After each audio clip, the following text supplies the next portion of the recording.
Hello everyone, this time last week I was at PAX East. My boyfriend and I stayed at a hotel called Stay Pineapple, and the decor was really cute, lots of little pineapples everywhere, but I honestly would not recommend that you stay here. There was an amenity fee that seemed like it would be optional online, and it turned out to be required. And our last night there, they forgot to turn down our room. So they didn't bring us any new towels, they didn't make the bed, they didn't bring us coffee, which was part of the amenity fee. So yeah, not too pleased. They were also doing a ton of construction in their main lobby that we were not told about at all. So wouldn't really recommend it, but decided to show the clips anyway. But now getting into the actual reason you clicked on the video, which is PAX East. So it was pretty crowded most of the time. I managed to get some clips of the floor before it opened as well as when it was packed. That is to be expected at a massive gaming convention like this. My boyfriend and I have gone for a few years now, and honestly, I felt like this year there was a lot less stuff to do. Normally, there are a lot more like merchandise vendors there. Normally, it feels like there's more RPG dice type vendors there, and this year just felt very heavily demo focused. And Samsung was there selling phones. Their booth was pretty much empty every single time I saw it. The thing I was most excited about was Animal Crossing. Nintendo had a huge scene set up where you could take photos, and luckily my boyfriend and I went there first thing on the first day and got in to take photos. Otherwise, the line would have been capped every single day after that. The demo was capped the entire time I was there, and they sold out of merch every single day. So that was very upsetting because I tried every single day to get something, but alas, at least I got photos and I did get the pin, so that is that. We saw a lot of other cool things. Baldurs Gate was there and my boyfriend got to watch a little demo of that. It was very focused on like photo ops this year. There were a lot of like big statue type things to represent the games, and while I think that is cute, I think most people would be more interested in demoing the game, so I do wish that these companies would consider that more. It feels very heavily brand focused.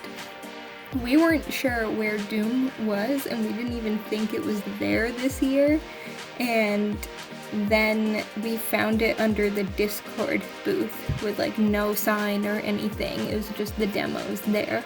So it was very random, or it felt very random where things were. It was kind of things underneath brands. But there were a lot of cool indie type games to see, and that's what my boyfriend and I like to check out the most. Those are the things that you can find on Steam a lot of the time, and now a lot of them are also coming to Nintendo Switch, which is really cool that Nintendo is doing that now and getting these little indie games out there into the world. So I will definitely be picking up some of those in the future. But we spent most of our time wandering around the expo hall because there weren't as many panels that we were interested in. Another thing that I found really cool to look at was Kickstarter.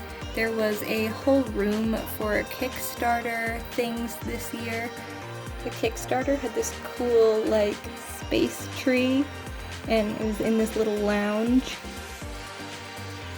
And they had everything from video games to board games there, so that was pretty cool. I was also really interested in the first look of new board games that are coming out, and they had all these tables set up, and we got there really early on one of our last days there.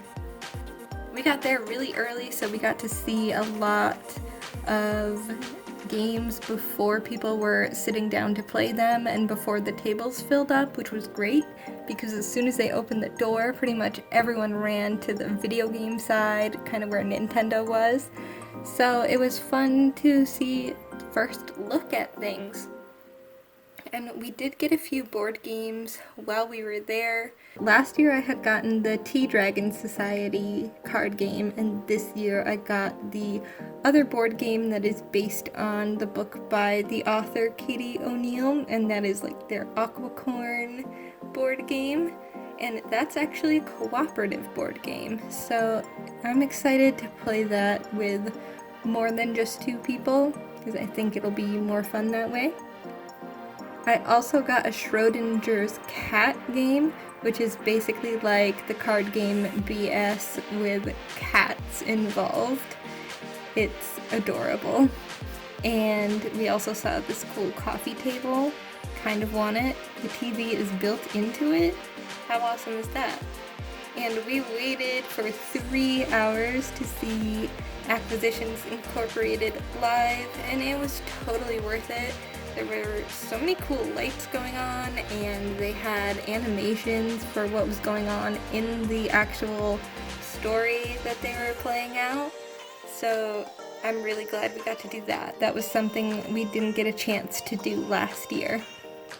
So overall, had a great time at PAX. Wish there was less brand heavy stuff, but learned about some new board games, some new video games, and am excited to try some of the indie stuff. Thank you so much for watching, and I will see you in my next video. Bye!